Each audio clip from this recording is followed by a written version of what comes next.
Hey everybody, welcome to another episode of Addicted to Salt. Today we're going to be fishing the famous Buoy 10 fishery out of Astoria, Oregon. Hoping to get into some Chinook today. I'm sure we'll see some Coho as well. Stand by for some action. Well, as usual, we launched out of Hammond, Oregon. Today we decided to go down river and fish just outside of Baker's Bay, which is close to the mouth of the Columbia on the Washington side.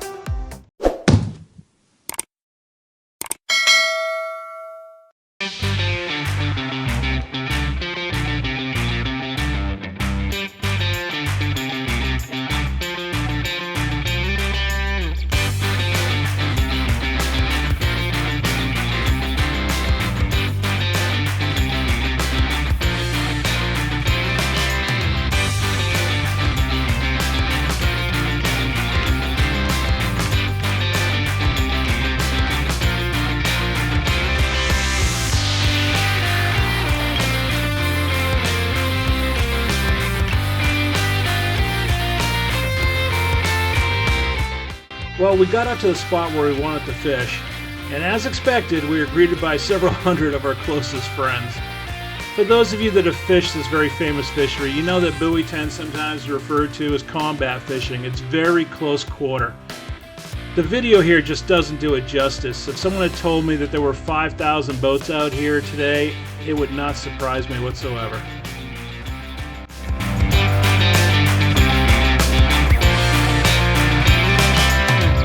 For those of you that are not familiar with the Buoy 10 fishery, it's actually named after a navigational buoy, buoy number 10, that signals the boundary between the river and the ocean. Depending on the tide, anglers typically fish from just outside of the river mouth around the buoy and upriver towards Tongue Point near Astoria. It's most famous for Chinook salmon and Coho salmon, which gather in huge numbers as they stage to return upriver. Anglers come from around the Northwest because the abundance of size of salmon in this area, often called among the best salmon fishing in the lower 48 states. Well, despite all the competition, we dropped our rods and hoped for the best.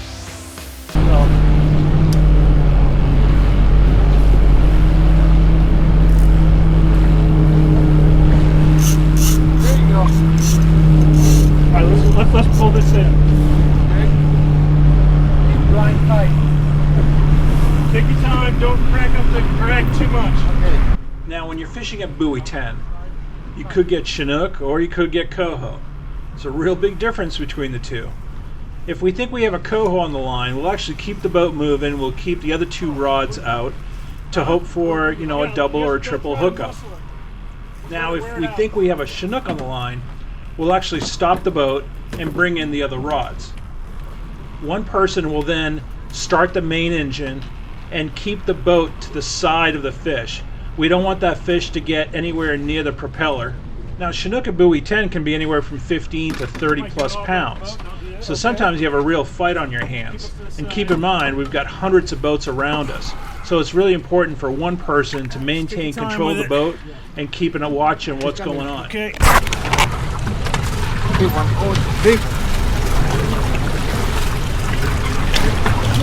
Oh, that's a nice one. And it looks good. Salmon. Look at that pig. Give me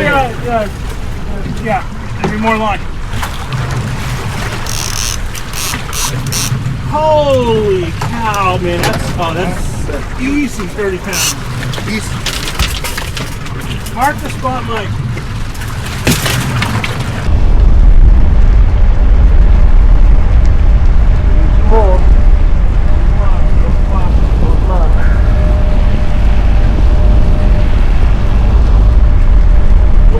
Hey, look.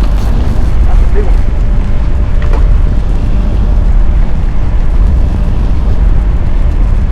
So let's put your rod over here. Mike's gonna go under you. Oh, sorry. I'll get the...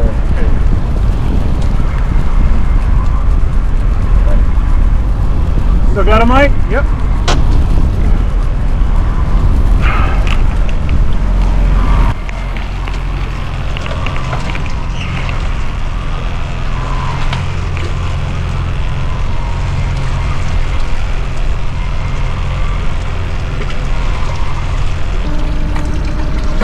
Tuna. I see yellow color. Eyes are nice. I see color.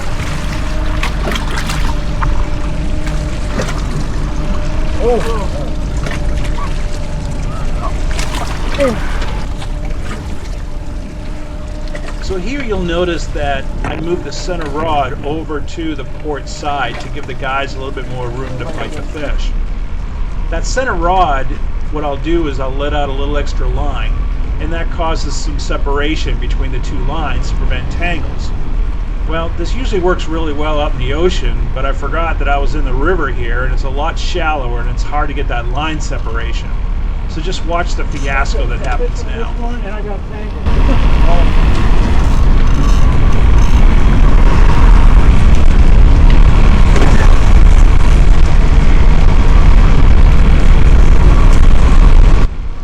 So at this point I have a fish on and I'm completely tangled up with the center rod. To make things worse, the guys are still scrambling to try to clear the fish from their net, and things just go downhill from here. Yeah, but we got a tangle right there.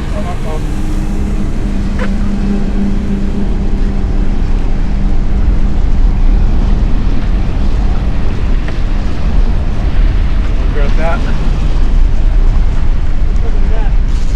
I'll get there.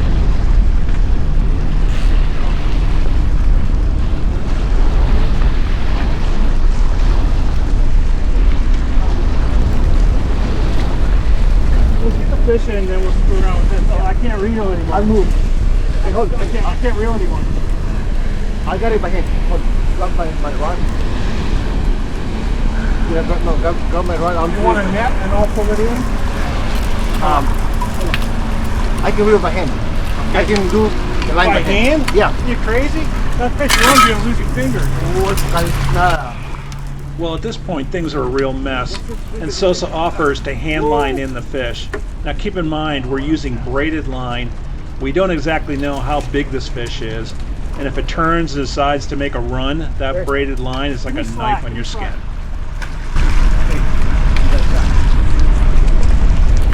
I can pull that in by hand if you guys want to grab the net. Alright, so here, I'll take it. You can grab it. What you say? Yeah.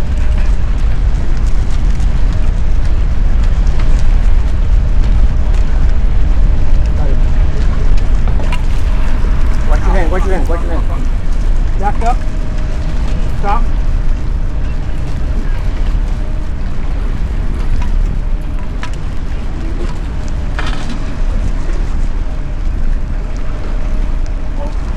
Jesus, despite our best efforts, we got him in. I can't tell what it is.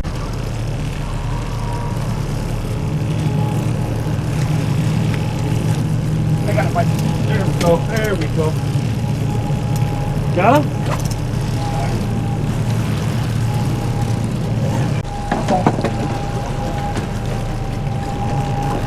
Oh, yeah, Coming your way now? yeah.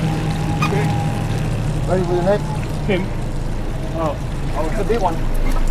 It's fighting now.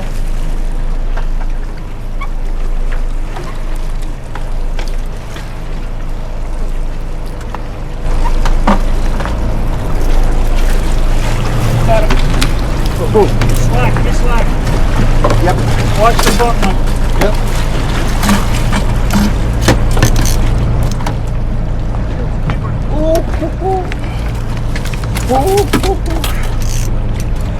High five.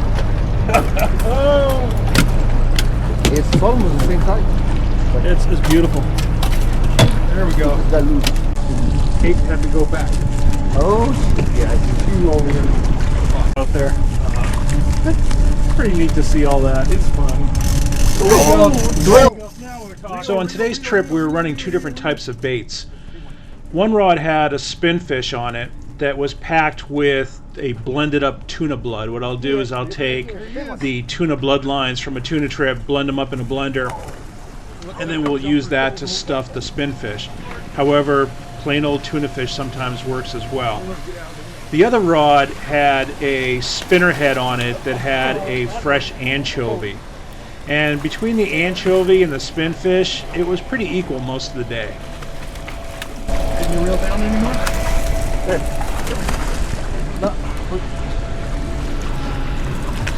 Go on. Go.